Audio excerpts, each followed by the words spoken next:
Hello guys, welcome back. Today I want to talk about Mars square Saturn in the composite chart. What is going on here? Can you make it work? And if so, how can you make it work? Well, right from the start, let's be honest, this is a rather difficult aspect. It's probably one of the more difficult aspects to have in a composite chart because we are dealing with both malefics. In the most difficult aspect, the square. So there are a few things going on here. And we're talking about a few different areas in the relationship. Let's start with the bedroom.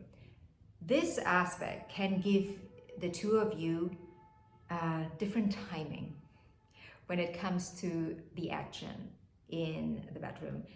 And, you know, that could look like, well, one wants to get it on, the other one is like, go away, leave me alone today. And then, you know, another time this could be the other way around. So the timing is off. The timing can also be off in the situation. You know, there's something always missing. Like, it's almost like this is good, but it's also it's not like a warm hug. It's more like, okay, we're doing the deed, but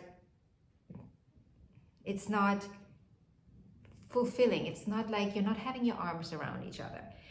Yes, this can be relieved through other aspects. For example, if you have a beautiful aspect, the aspect between Venus and Mars, there can be some relief in this area. But it tends to be, it tends to be a little difficult in this area of life. Now, generally speaking, we know Mars and Saturn, Mars being the soldier, Saturn the general, they're both very strong energies that like to butt heads. And when I say heads, I really mean Mars running against the wall being Saturn. And when we have that in a square in a relationship, we often look at life in two different ways. Like we are going two different directions, and sometimes we are going different directions and we cross each other and we really annoy each other and upset each other and anger each other. And the thing with that is because we are dealing with Saturn, we like to brush things under the carpet. You know, that anger, that frustration, but the Mars energy will always just bring it back up, bring it back up, bring it back up. And eventually we can explode with that energy where it's like, okay, but I thought we want to go there. And the other person's like, no, but we want to go there. Why would I want to go there?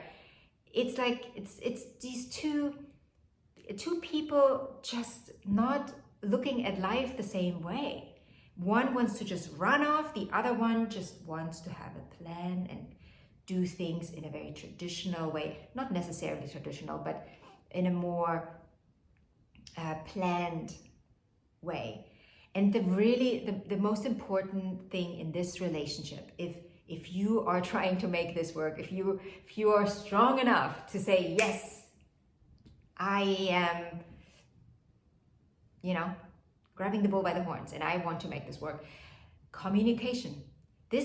You have to become really, really, really aware and conscious of your own patterns within yourself and then apply it. But it will never be smooth. You need to be aware of that. This is not, that you cannot smooth it out.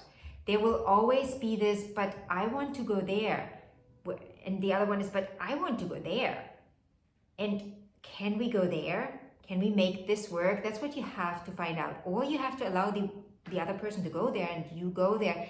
But then you have the problem of, or the possibility of moving apart, like living two separate lives. And where is the relationship?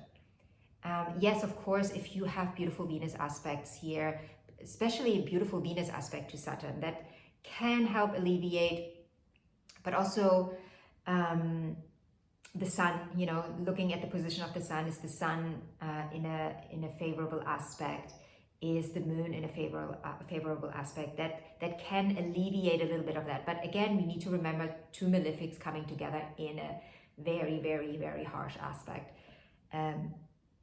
This aspect, the square aspect, is an aspect that happens between two different elements and two different modalities.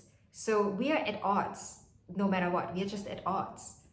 And when two malefics are at odds, it's very different than if two benefics would be at odds, right? Venus and Jupiter being at odds, you know, okay, right?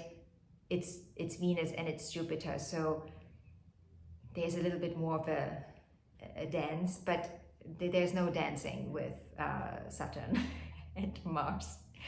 These two are just, you know, Saturn is just, that's what I want. Saturn is also, like I said, timing.